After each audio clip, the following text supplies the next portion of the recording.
vencer, né? E aí se fode com a força do povo. Lucas, eu te cortei aí, mas segue em frente. Não, corte de maneira alguma, corte. Acréscimo maravilhoso. Eu estou pensando ainda sobre uma coisa que você falou tantas coisas, mas eu ainda estou com a ideia dos crânios que os estadunidenses pegavam, né? Eu vou falar uma coisa assim, todo mundo que me segue, me conhece, sabe que eu tenho várias questões complicadas com os Estados Unidos. Eu tenho um verdadeiro nojo, por assim dizer, dos Estados Unidos. Tudo que se relaciona. Eu acho simplesmente inaceitável a existência dos Estados Unidos da América, mas eu fico às vezes me pensando como é possível uma entidade tão absurda quanto os Estados Unidos existirem, porque se você parar para perceber, é o país fundado por pessoas que se diziam enviadas por Deus para criar um mundo paradisíaco e novo. E essas pessoas chegam nessa nova terra para fundar o paraíso, baseando esse paraíso no total extermínio das pessoas que estavam lá. Eles atravessam o oceano e chegam com sua missão divina de simplesmente destruir e aniquilar os povos fantásticos, os povos originários, com culturas milenares incríveis, com civilizações formadas há muito mais tempo do que todos aqueles que chegavam lá se achando donos da verdade, e eles já começam fundando sua sociedade assim. Né? Depois eles vão basear o paraíso na terra na escravização do povo preto, mas uma escravização a nível de violência tão cruel que a gente ainda está aqui hoje, né? Passando, não aqui, eu digo, não, os Estados Unidos ainda hoje convivem com essa memória que é uma ferida eternamente aberta. Como que o povo preto foi tratado nos Estados Unidos é nojento de ver como que alguém pode ser tratado e rebaixado àquele nível. Foram arrancados das suas casas nas suas terras natais, jogados nos Estados Unidos e tratados da pior maneira possível, depois não satisfeitos em destruir toda a vida de tantas centenas de civilizações do povo preto, de tantas centenas de civilizações dos povos indígenas, se formam como um estado policial do mundo, se lançam a querer cuidar do mundo inteiro, sem que ninguém nunca chamou eles, mas eles vão em todo canto do mundo, e eles, todo lugar que eles vão, eles só semeiam a fome, a miséria, a exploração, a discórdia, a guerra, a morte, a doença, o crime, o abuso, a ilegalidade, o banditismo. Eles semeiam tudo isso. O seu o código moral de um soldado dos Estados Unidos na guerra, se é que pode ser chamado de código moral, se é que dá para considerar pertencentes à espécie humana, aquele tipo de organismo vivo chamado estadunidense que pratica no resto do mundo as piores coisas possíveis. O que vão fazer, como a gente está falando aqui nessa live com os coreanos, é o laboratório para o que vai ser feito depois com tantos outros povos como esses que nós citamos, né? Os vietnamitas, os laosianos, né? O pessoal do Camboja, os Khmers. E eles, não satisfeitos em fazerem isso no restante do mundo, ainda se orgulham de exibir isso para a sua sociedade. Existe nos Estados Unidos uma cultura de um orgulho pelo crime. Os grandes heróis dos Estados Unidos são aqueles que matam os outros, são os bandidos, são os criminosos, são aqueles que violam as mulheres em outras partes do mundo, são os donos de escravos, são os donos de terra, são os grandes gangsters, são aqueles que matam as pessoas, são os grandes empresários que hoje são os novos grandes heróis dos Estados Unidos, né? O Elon Musk, que toda a sua descendência vem de uma família que explorou os recursos naturais dos povos na África e hoje constrói uma empresa, suas empresas, né, baseadas na exploração do homem sobre o homem, rouba ideias, né, intelectuais de outras pessoas, explora os seus funcionários da pior maneira possível, ainda posa de grande intelectual e inventor, né, das suas máquinas que são supostamente incríveis, sendo que fazem coisas que os soviéticos já faziam desde a década de 50, de 60. E eles ainda se sentem no direito de, além disso tudo, espalhar pelo mundo uma visão do que é a vida, do que é a liberdade, do que é a cultura, que é o que eles acham que é aquela coisa tão pedante, tão pequena. As músicas, o que dizem as músicas dos Estados Unidos, o que dizem os filmes dos Estados Unidos, os heróis dos Estados Unidos, as coisas que eles acham que são importantes na vida das outras, não são importantes para ninguém, são importantes para os donos do dinheiro, são importantes para os burgueses daquele país. Então é repulsivo. Né? Infelizmente, as classes trabalhadoras nos Estados Unidos estão sob a égide do mais perverso Estado que já existiu. Né? Nem os nazistas eram alunos do jardim de infância dos estadunidenses.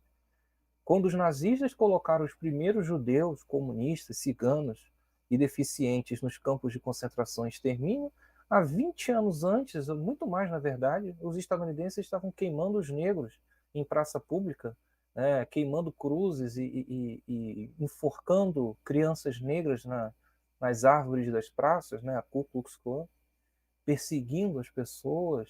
Os negros não podiam andar no ônibus, sentar onde quisessem no ônibus, não podiam usar o mesmo banheiro, o mesmo bebedouro dos brancos. Eu fico impressionado porque ainda muitas pessoas caem, né, na guerra cultural, que é muito forte, caem nessa de que os Estados Unidos são um modelo, né, de que é lá que o mundo funciona, as grandes cidades dos Estados Unidos, o idioma dos Estados Unidos, mas os estadunidenses são patriotas. Quando eles foram lá e mataram mais de 1 milhão de iraquianos, as pessoas foram às ruas com o chapeuzinho do Mickey e com a bandeira e glorificaram isso. Eles são perversos porque eles documentam isso com prazer. As fotos das prisões iraquianas de, por exemplo, soldados dos Estados Unidos segurando corpos mutilados de iraquianos e sorrindo para as fotos. Eles gostam disso. É uma sociedade de destruição. É uma sociedade de amor pela morte, pelo declínio. Ô, Lucas, fala, João. Aquelas imagens que vieram de Abu Ghraib, quem torturava os iraquianos era uma mulher. Não podemos esquecer isso. Era uma militar, a mulher comandava o sadismo. Botava os iraquianos na coleira igual cachorro, obrigava um homem a transar com o outro, para ela ver. Olha que ponto que isso chegou. Era uma mulher que comandava a tortura e a sevícia dos iraquianos. Eu tenho aqui um documentário, Related, em inglês, assistam isso. Aquela de Abu Ghraib, aquilo é impensável. Aquela imagem do cara com capuz, com os dedos, com choque apoiado numa lata. Se ele botasse o pé no chão, ele tomava choque.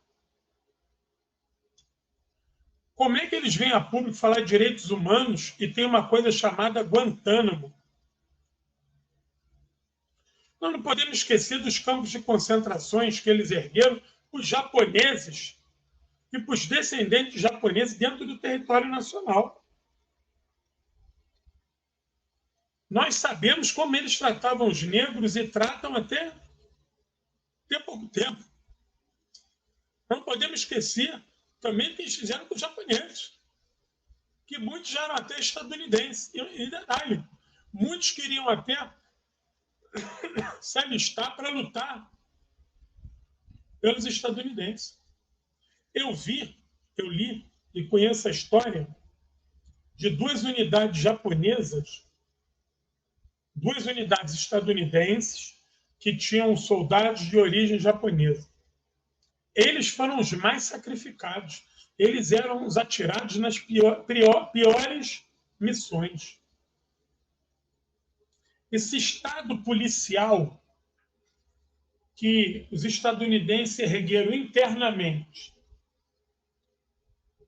e o tratamento belicista que eles mantêm a nível externo é uma coisa muito próxima do fascismo. Muito próxima do fascismo. É uma coisa que bordeja com o fascismo. Entendeu?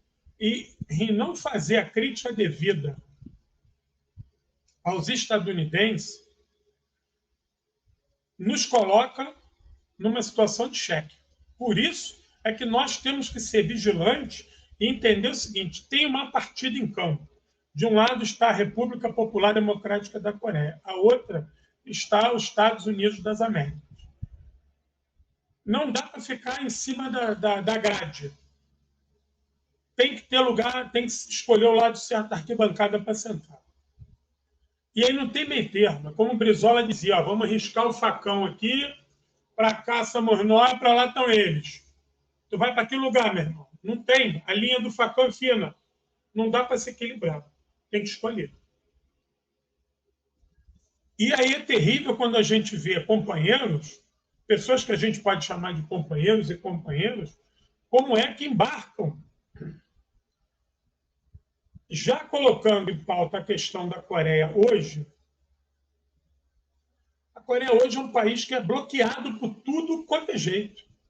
Se eu quiser agora sair daqui, sou do mundo livre, American Way of Life, eu quero ir ali no aeroporto comprar uma passagem para a Coreia. Isso não é simples assim. Mas não é simples assim por conta da Coreia, não. Não é simples assim porque o tal capitalismo internacional não roda a panela dele para uma relação justa a nível de competição. Eu não falo tanto em meritocracia. Então, por que a meritocracia não é aplicada nessa disputa no laissez-faire, deixa fazer, deixa passar, com relação a Cuba? Quem tem que bloquear Cuba? Quem tem medo da economia cubana para ela precisar ser bloqueada, porra? Quem tem medo da economia coreana para você ter que transformar a Coreia num gueto comercial? Eu não sei por que o país que é dono do McDonald's, da Coca-Cola e do Mickey Mouse tem medo do charuto cubano. Charuto cubano no cu do americano. Por quê? Tem medo disso, cara? O que eles têm medo? Que a Coreia possa fabricar, que vá competir com eles, que vá abalar as leis da OMC? Nada. É puro revanchismo ideológico, é safadeza, é canalhada, é uma das marcas da política internacional estadunidense, é a política de dupla moral. Quando eu decidi estudar um pouquinho em relações internacionais, isso é a primeira coisa que me chama a atenção, a política de dupla moral. Ou seja, eles pregam, divulgam e sustentam aquilo que não fazem. Havia uma discussão nos anos 90, início de 2000, que a China usava o protecionismo para se impor no mercado internacional, porque na época eram aquelas ZEs, zonas de exportação. Agora os Estados Unidos estão restringindo a entrada de cidadão chinês, de produto chinês, boicotando a ZTE, boicotando o Xiaomi. Isso não é protecionismo? O Trump queria punir empresas americanas que usassem componente chinês. Tu vê o conjunto de mentiras que foram articuladas a nível internacional para não permitir que o 5G chinês avançasse aqui no Ocidente. Mas onde é que está a tal da meritocracia, que o melhor vai vencer numa política franca? Cadê o laissez-faire? O deixa fazer, deixa passar? Onde é que está isso? Ou seja, isso nunca existiu. Nunca existiu. Não existe livre concorrência, nunca existiu. O capitalismo ele é monopolista pela própria natureza. Se o capitalismo não for monopolista, ele morre. Ele não admite nenhum tipo de concorrência. Isso é dialético, porra. Tem que essa conversa. É concorrência, livre concorrência, o caralho. Eu tô fabricando aqui um pitilo escola. Eu tenho condição de competir com a Coca-Cola? Pô, vai se fuder. O Dolly, vou contar uma história para você aqui. Dolly Guaraná Dolinho. O Dolly estava fazendo frente com a Coca-Cola aqui no Rio de Janeiro. Isso virou até uma CPI no Senado. O diretor da Coca-Cola foi gravado falando que estava preparando para mandar matar o diretor da Coca-Cola. Diretor da Coca-Cola estava planejando para matar o diretor da Dolly. Dolly, cara, Dolly Guaraná, do Dolinho. Eles não queriam que o Dolinho fizesse frente à Coca-Cola. Vai tomar no cu para lá. Pesquisa aí na internet aí. Diretor da Coca-Cola queria. Isso teve uma CPI aqui, cara. Ou seja, cadeia livre. Quem vê a história do cara que comprou o McDonald's, aquilo ali é um americano. Mano. O cara vai dando volta, vai dando golpe, vai explorando, vai mentindo. Isso é o American Way of Life. Entendeu? O American Way of Life é tu poder pegar um carro, que eles transformaram o American Way of Life, tu pegar uma moto e vir lá na Road 66 e cabelo ao vento, Easy Ride. Tá louco, rapaz? Se tu fizer aquilo, vem logo um patrulheiro, um chips, passa por cima de tu e te mete bala. Tá louco? Isso nunca existiu. Eles tratavam aquela turma como maconheiro, hippie, metia porrada. Então, os Estados Unidos, ele é uma grande falácia. Claro que a gente não pode negar a capacidade industrial daquele país, a determinação do seu povo em ter construído um grande anteparo econômico a despeito do imperialismo, a confluência de muitos imigrantes que ali chegaram e conseguiram se inserir na economia e viver com dignidade. É óbvio que eu não estou negando isso. Eu não estou negando a capacidade econômica, industrial estadunidense de fabricar e inventar coisas que a gente vai adorar. Não é isso que eu estou questionando. O que eu estou questionando é a política estadunidense para manter o mundo todo sob o seu chicote. É isso que eu estou. Eu estou usando aqui a blusa Nike. Aqui, ó. Tem algum problema? Não tem nenhum. Achei legal, cabe em mim. Eu sou gordo, não entra qualquer blusa em mim. A Nike vestiu em mim, é vermelha, é preta, é a cor da Revolução, é a cor do Flamengo. Amei. Não é essa a discussão. Nem que nem os idiotas. Você quanto Estados Unidos, o capitalismo está usando iPhone. Isso é a coisa mais bizantina que existe. Não é essa a discussão. Não estamos falando da capacidade de articulação de um povo, de um país, de criar e de produzir. Não é isso. O esforço de guerra estadunidense na Segunda Guerra Mundial foi algo fantástico, merece o nosso respeito. Entendeu? Porra, a capacidade que os estadunidenses tiveram de produção de automóveis, de caminhões, de aviões, isso é uma coisa fantástica. O fato dos estadunidenses ter cortado a costa leste, a costa oeste, mesmo que com sangue dos índios, parágrafo, mas de interligou o país todo com trem. Você transporta carga para os Estados Unidos todo de trem, cara. Você viaja os Estados Unidos todo de trem. Tem lugares altamente inóspitos nos Estados Unidos de frio que eles conseguiram levar um bando de gente para lá. As pessoas moram, comem, bebem, passeiam, conseguem ser suportadas. Isso não estou tirando mérito. Não é isso. Mas aquilo ali não é o paraíso. Esse não é o paradigma para a humanidade. O consumismo estadunidense é algo abissal, é algo absurdo. Eles estão destruindo o planeta.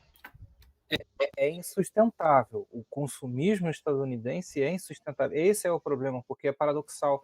Eles querem construir um modo de vida e projetar para o mundo que é nitidamente um modo de vida que somente parte de sua população, inclusive, pode levar, porque a grande parte das pessoas nos Estados Unidos são trabalhadores simples, que inclusive são vítimas do imperialismo estadunidense, tal qual outros povos do mundo, claro que em graus completamente diferentes, mas são explorados, possuem suas contradições internas.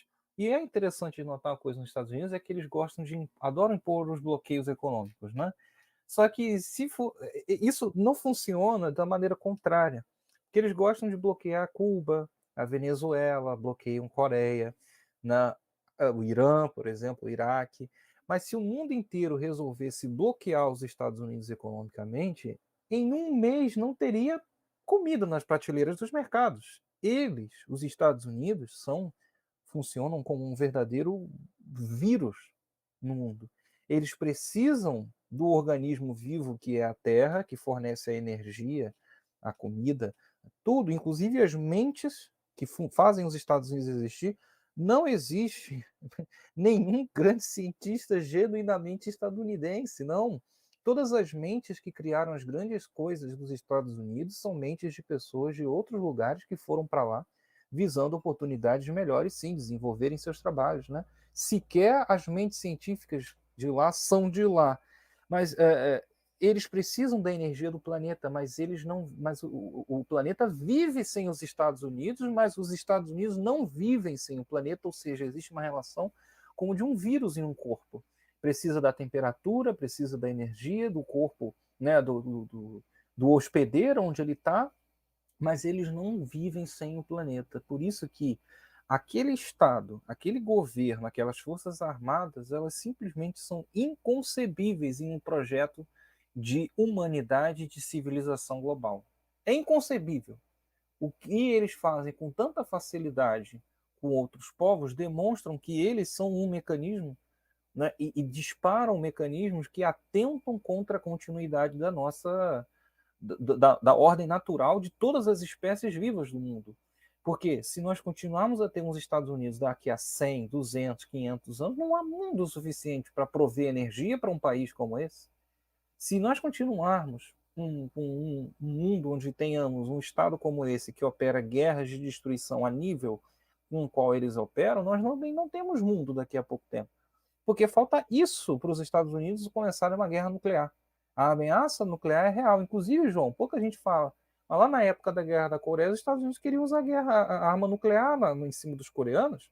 Eles tinham usado no Japão, inclusive, as armas nucleares usadas contra o Japão são usadas contra os japoneses, vírgula, porque também são usadas contra os soviéticos do ponto de vista geopolítico. Era um alarme a ser soado contra os soviéticos. Olha o que nós temos, porque nós sabemos muito bem que, do ponto de vista militar, o uso das armas nucleares não era necessário. As armas, inclusive, tinham sido terminadas a tempo para a Alemanha, mas os soviéticos foram rápidos demais e acabaram finalizando o assunto Alemanha antes do previsto. Então, o projeto Manhattan, que tinha como argumento a construção de armas atômicas para que elas fossem preparadas antes do que Hitler tivesse, né, aquela suspeita de que os alemães estavam desenvolvendo armas nucleares. Quando os soviéticos tomam a Alemanha, perde o propósito, mas o que fazer agora com armamentos nucleares que demoraram tanto tempo, né, custaram tanto dinheiro? Usar nos japoneses para, na verdade, sinalizar aos soviéticos qual era o tipo de condução geopolítica que viria no mundo pós-guerra. Depois de usar no Japão, de maneira criminosa, inclusive, matando pessoas que não tinham nada a ver com o conflito, eles vão querer usar isso na Coreia. O Douglas MacArthur, que é aquela figura patética dos Estados Unidos, que foge das Filipinas desesperado, né? Você citou aí, foge das Filipinas com aquela frase, eu voltarei.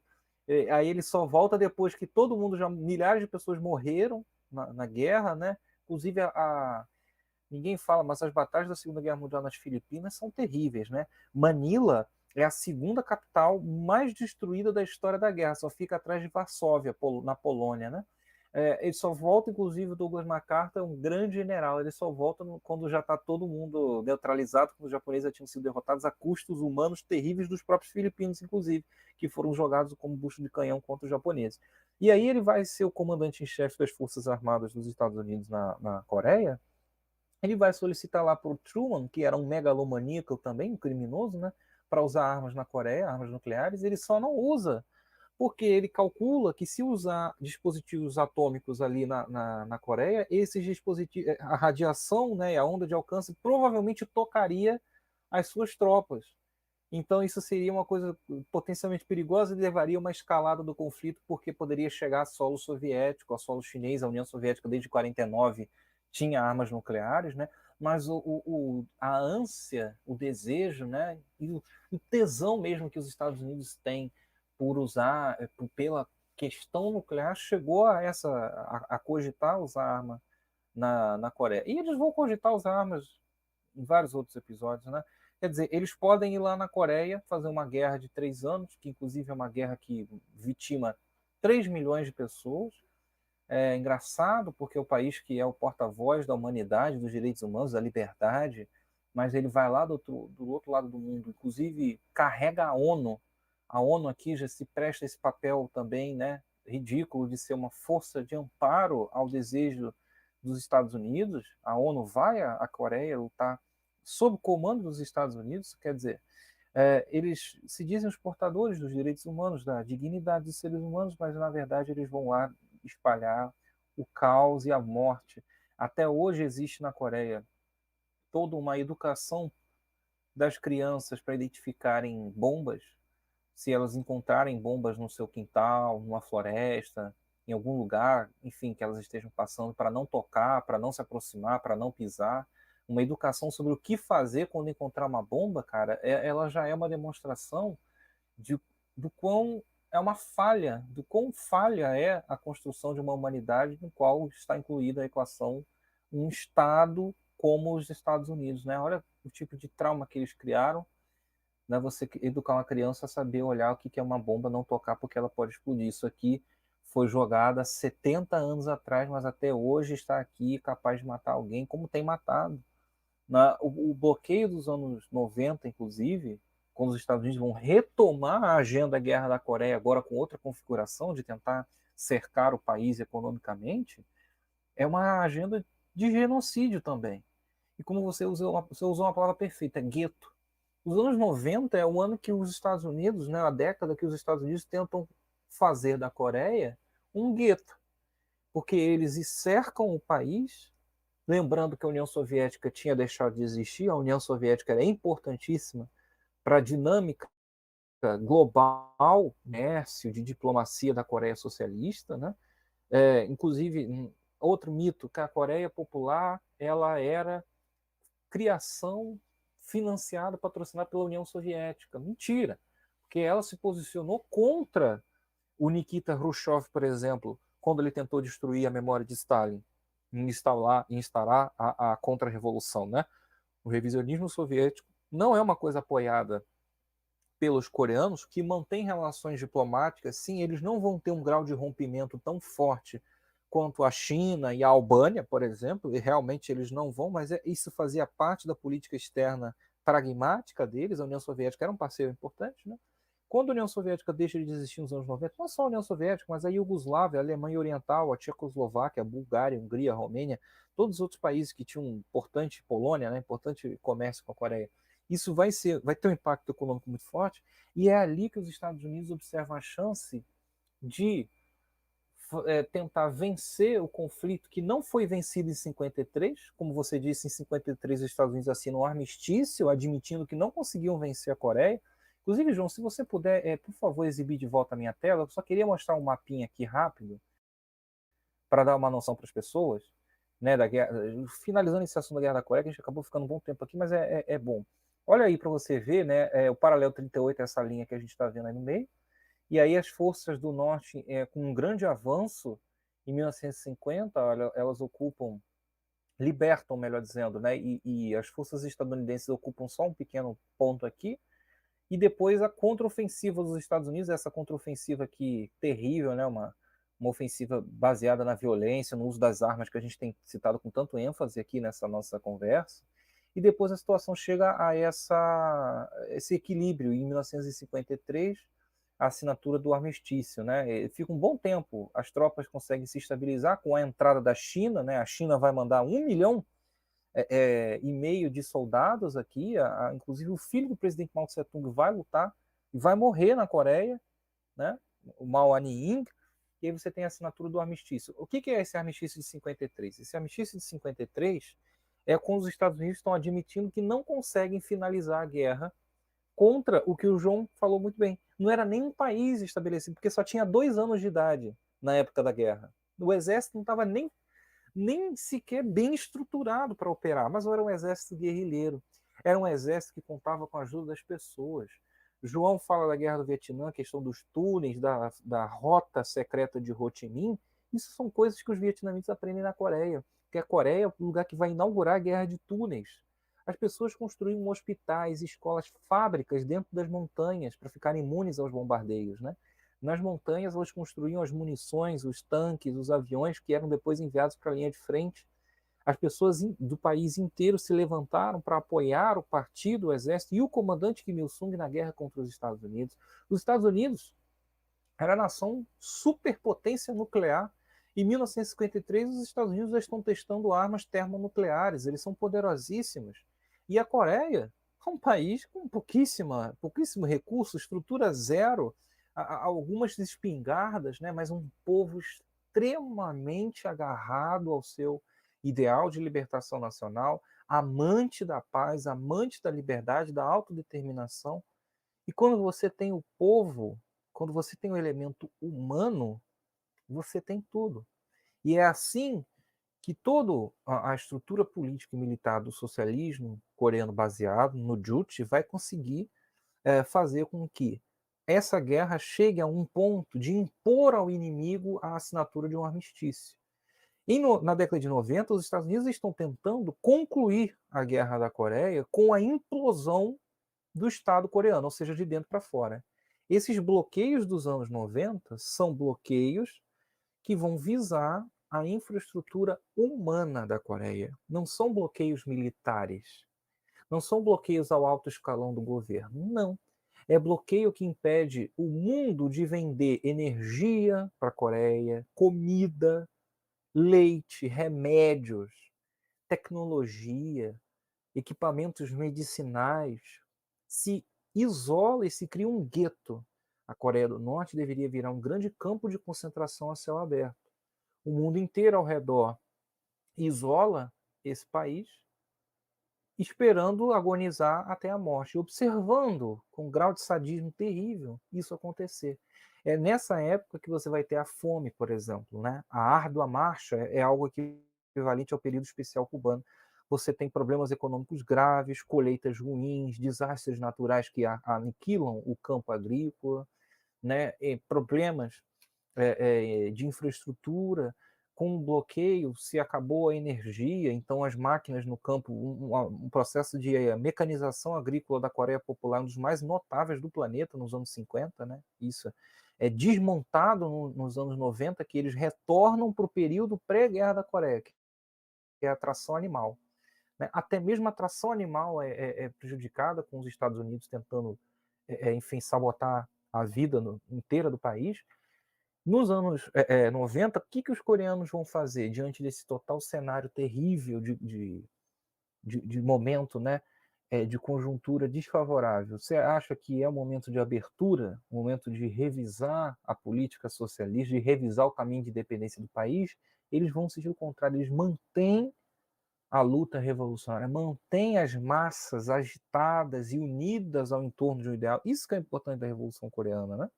Eles mantêm o povo ao redor de um projeto, confiantes da vitória da mobilização popular.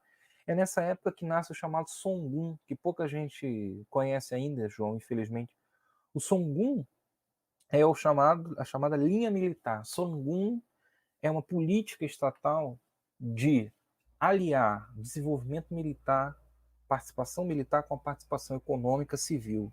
O Exército passa a ter um papel importante na construção do socialismo, na reconstrução econômica da economia abalada nos anos 90 e também na criação de um poderoso programa nuclear, um programa nuclear que seria capaz de manter a possibilidade da guerra, que era real na época, distante. As pessoas não entendem que num mundo pós-1945, a questão nuclear se tornou essencial. A questão de países que possuem tecnologia nuclear e armamentos nucleares se tornou a chave de ouro das relações internacionais. A Coreia teve uma leitura incrível. A Coreia olhou para o Afeganistão, olhou para o Iraque, né, futuramente olhou para a Líbia e percebeu todo país que não possui arma nuclear, é um país que não tem espaço de manobra e não tem voz na comunidade internacional. Logo, o desenvolvimento de um programa nuclear foi a via de escape e sobrevivência do povo coreano. O programa nuclear salvou a Coreia de uma invasão externa, porque criou uma fortaleza impenetrável. Esse programa nuclear nasce nos anos 90, ele vai ter o amadurecimento total agora há muito pouco tempo atrás, né? Em 2017, 2022, inclusive, quando os coreanos conseguem desenvolver armas termonucleares, que são as armas mais poderosas do mundo, são armas de fusão nuclear. Você tem lá criação, né? O hidrogênio virando hélio, você cria como se fosse um coração do Sol na Terra. Então, tu imagina o poderio dessa arma em miniatura. E os coreanos criam, além dessa super arma poderosa em tamanho pequeno, eles criam mísseis capazes de chegarem ao território dos Estados Unidos. Eles criam uma condição que coloca os Estados Unidos num beco sem saída. Porque se os Estados Unidos começam uma guerra contra a Coreia Popular, eles vão desencadear uma resposta dos coreanos que é capaz de atingir o seu território. E se engana quem acha que os Estados Unidos ou seus aliados regionais, a Coreia do Sul e o Japão, são países impenetráveis, são países poderosíssimos. Não. Teve um caso na semana passada muito engraçado, né, para não dizer assim trágico, de que drones da Coreia Popular foram ao espaço aéreo da Coreia do Sul após a violação do seu território, e os sul-coreanos não conseguiram de maneira alguma derrubar os drones da Coreia Popular. Inclusive, um avião de guerra da Coreia do Sul caiu sozinho durante a tentativa de interceptação. O alto comando da aviação da Coreia do Sul teve que ir a público na televisão pedir desculpa às pessoas por não ter conseguido, enfim, conter.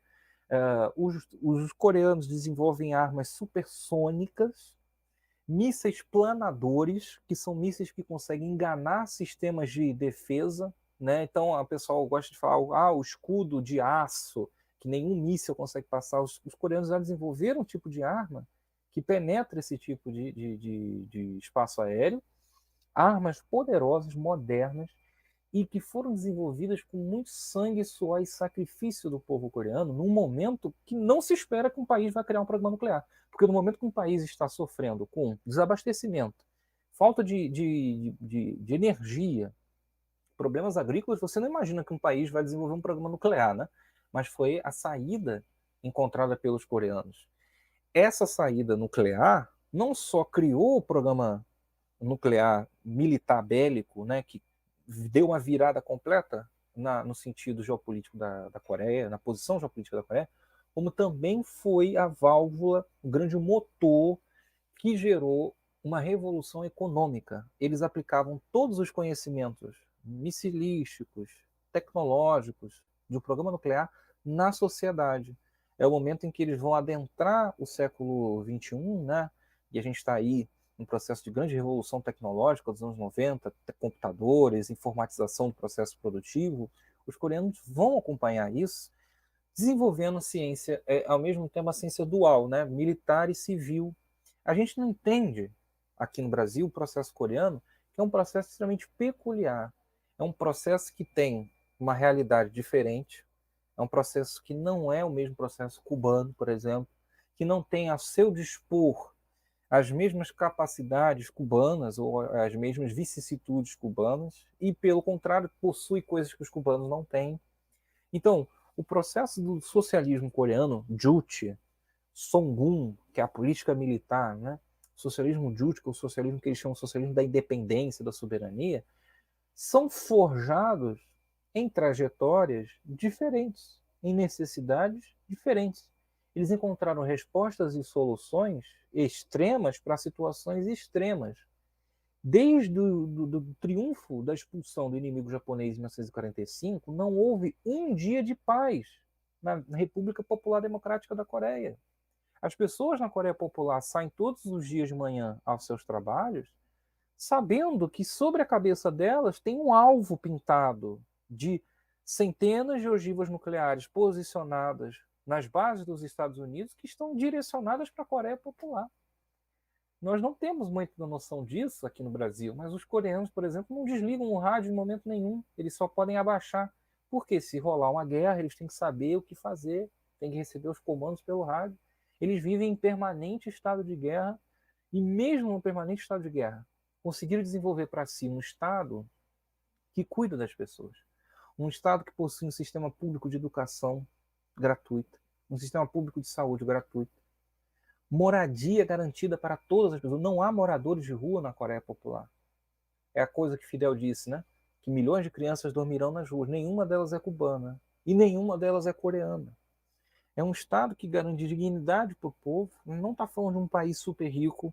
Não estamos falando de um país que está jogando dinheiro para todos os lugares, que é infinitamente feliz, é o paraíso na Terra, longe de ser isso. Mas é um país onde há dignidade, onde você jamais vai ter um ministro da Economia, né, falando, as pessoas me agradecem quando eu entro no mercado, quando na verdade você tem 100 milhões de brasileiros, que é 5 Coreias do Norte, que estão com insegurança alimentar nesse exato momento. O brasileiro quer falar da Coreia do Norte. E que ainda era dona de paraíso fiscal. Exato, exatamente. É ainda dono de paraíso fiscal. Você nunca vai ver, né, o povo que come brioche, né, a famosa frase, o povo que come brioche, acontecendo na Coreia Popular. Né?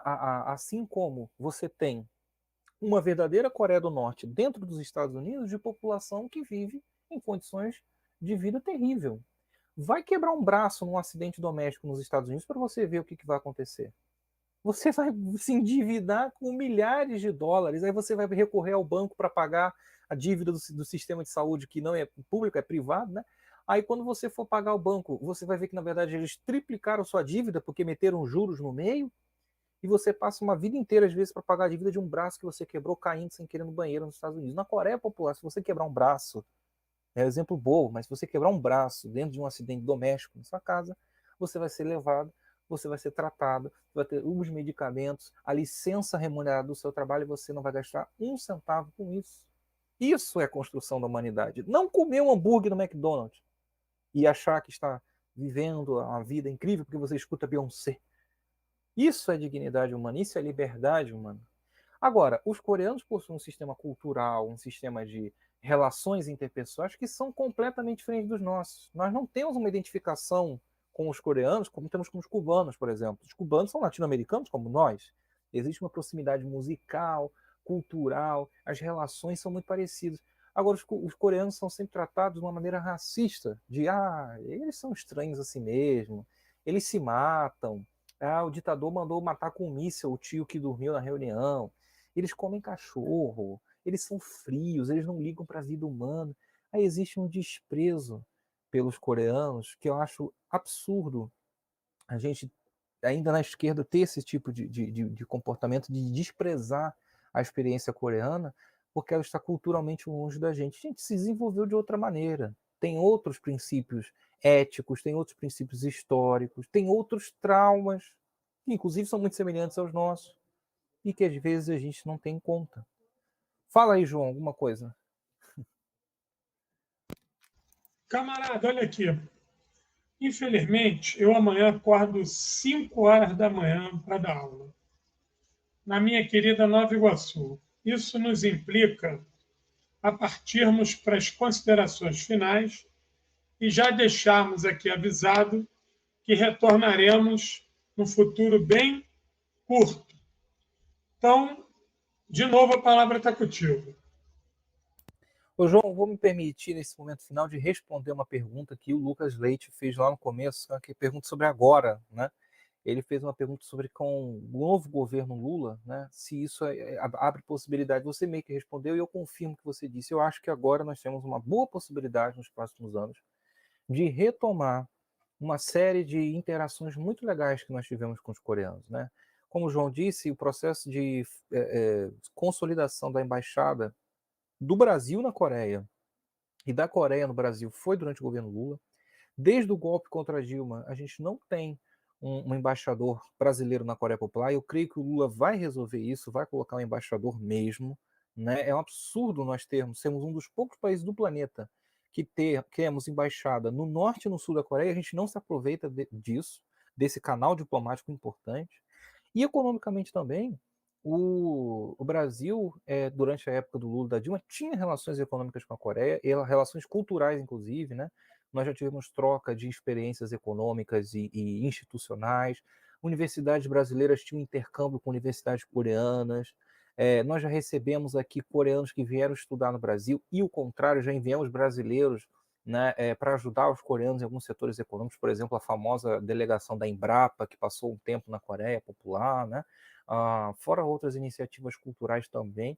Então, eu creio, Lucas, se você ainda estiver aí, meu caro, que sim, é uma bons anos que nós temos aqui, acho que também anos de trabalho para a gente, do movimento de solidariedade à Coreia, né? Anos de trabalho de consolidar isso.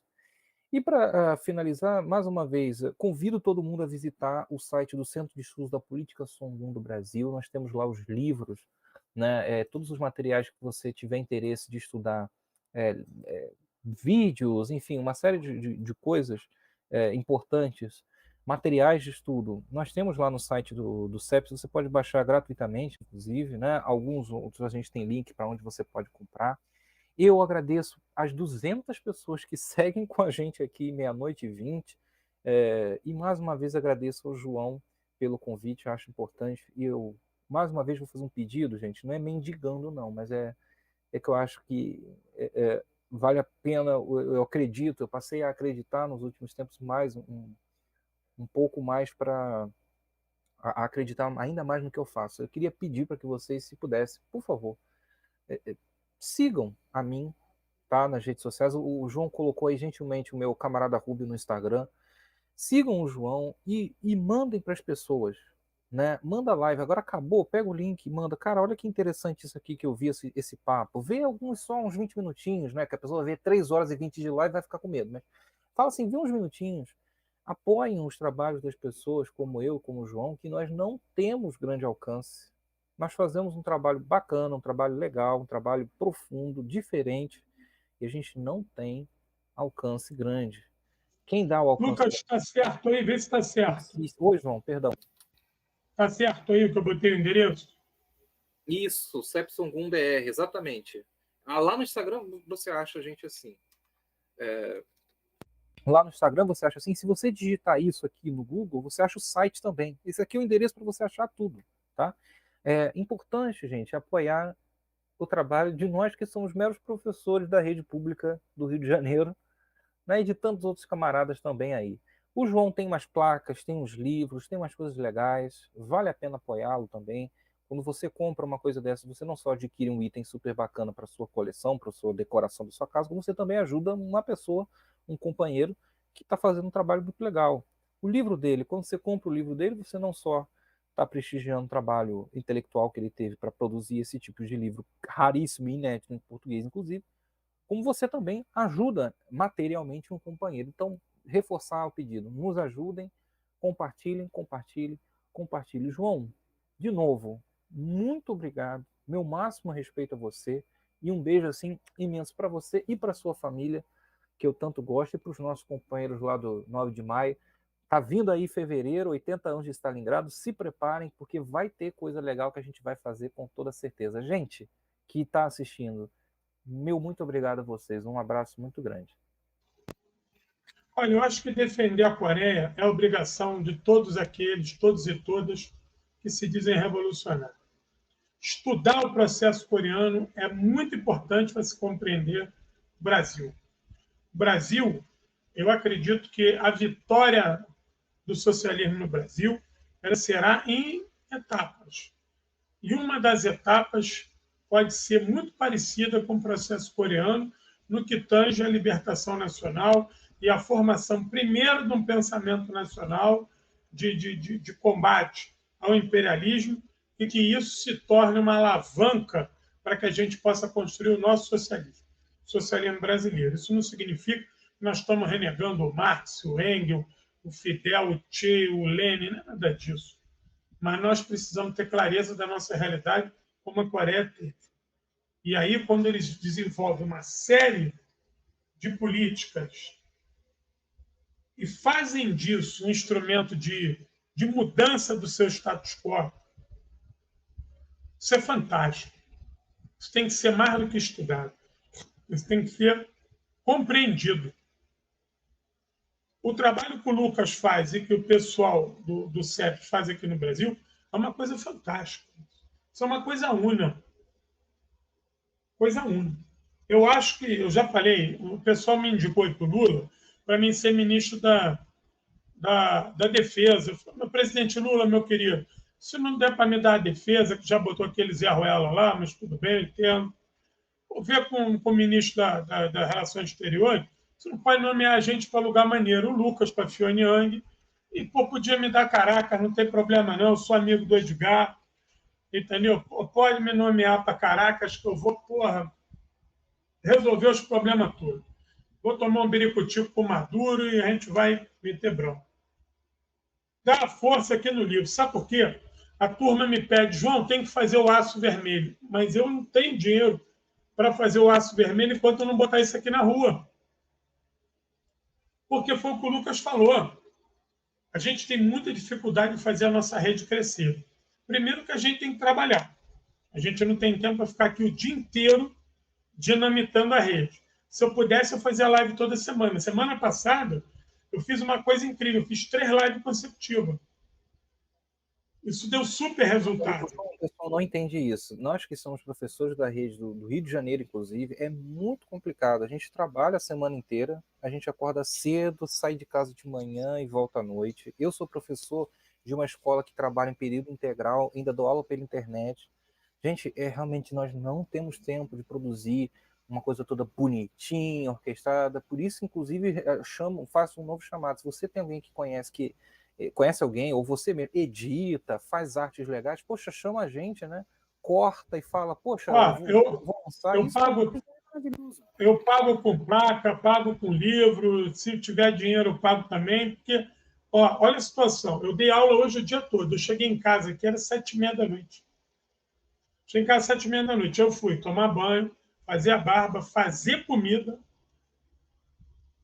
sentei aqui, resolvi um negócio da aula que eu tenho que dar amanhã. Amanhã eu tenho que acordar às 5 horas da manhã, são 00:30. Eu vou dormir menos de 4 horas. Para levantar amanhã, ir para Nova Iguaçu. Eu demoro 2 horas para chegar no trabalho. Entendeu? Então é difícil. Eu gostaria de eu poder parar assim um mês. Eu gostaria de poder parar um mês. Se eu tivesse condições, eu pararia um mês. Ficaria para produzir tudo, mas eu não consigo. Eu não tenho condição. E o Lucas tem a luta igual a minha, ou até pior. Porque eu sei que para ele sair lá dos rincões do Duque de Caxias não é fácil. Não é fácil. Entendeu? Então, obviamente que a gente precisa da ajuda dos companheiros.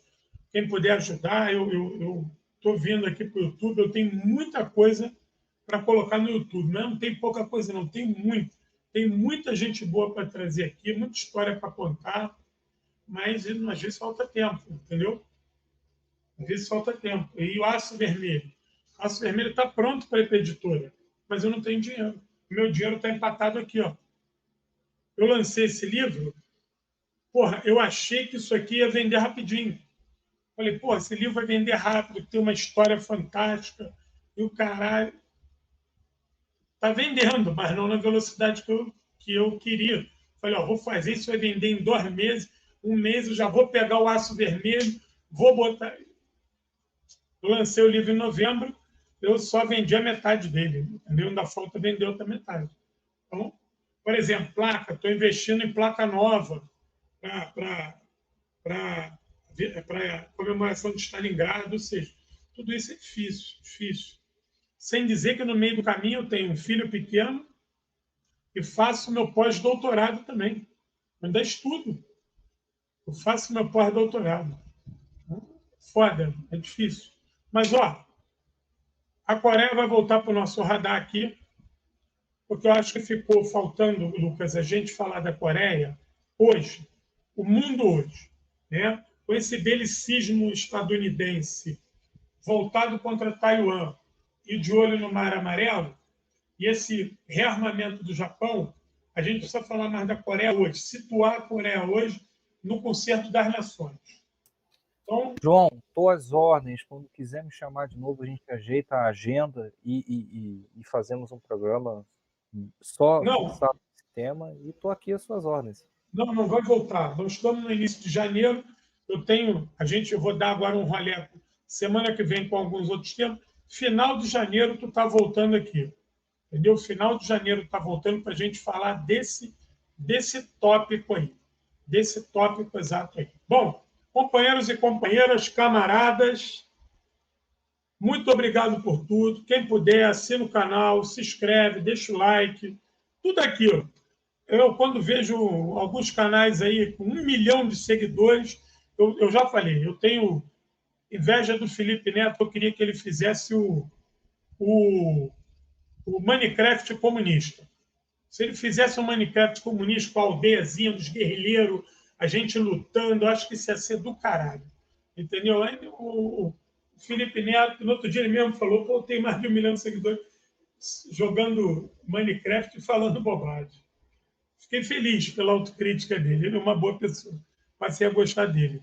Aquele outro rapaz lá que narra futebol lá, meu parceiro de barriga, o que é vascaíno aí, que recebeu Casimiro.